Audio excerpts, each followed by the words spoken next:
সবাই কিন্তু ঐক্যবদ্ধ আছেন, পৌর বিএনপি ঐক্যবদ্ধ আছেন। তিনবারের সাবেক প্রধানমন্ত্রী বিএনপি চেয়ারপারসন বেগম খালেদা জিয়ার রুহের আত্মার মাগফিরাত কামনায় আলোচনা সভা ও দোয়া মাহফিল অনুষ্ঠিত হয়েছে।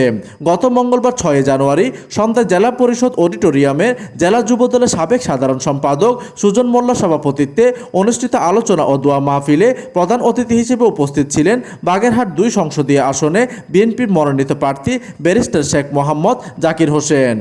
উক্ত অনুষ্ঠানে বিশেষ অতিথি হিসেবে আরও উপস্থিত ছিলেন সাবেক ছাত্রনেতা লতিফ মাস্টার ফাউন্ডেশনের চেয়ারম্যান আমেরিকা প্রবাসী সিপি রফিকুল ইসলাম জগলু, বিএনপি নেতা কৃষিবিদ কামরুল ইসলাম, সর্দার ওয়াহিদুল ইসলাম পল্টু, ফকির তারিকুল ইসলাম, সেলিম ভুইয়া, যুবদল নেতা SK বদরুল সহ অন্যান্য নেতৃবৃন্দ। উক্ত অনুষ্ঠানে প্রধান অতিথির বক্তব্যে ব্যারিস্টার শেখ মোহাম্মদ জাকির হোসেন বলেন, আপসহীন নেত্রী বেগম খালেদা জিয়ার মৃত্যুতে গোটা দেশ ও জাতি আজ শোকাহত। তার মৃত্যুতে দেশের রাজনৈতিক অঙ্গনের অপূরণীয় ক্ষতি হয়েছে। আমরা তার আত্মার মাগফিরাত কামনা করছি।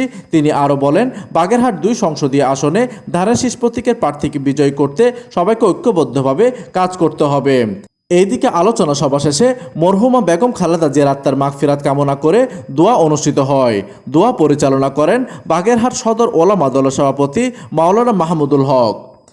প্রতিনিধি আবদুল্লাহ সিয়ামের তথ্য ও পাঠানো চিত্রে ডেস্ক নিউজ, দিগন্তের বার্তা 24, বাগেরহাট।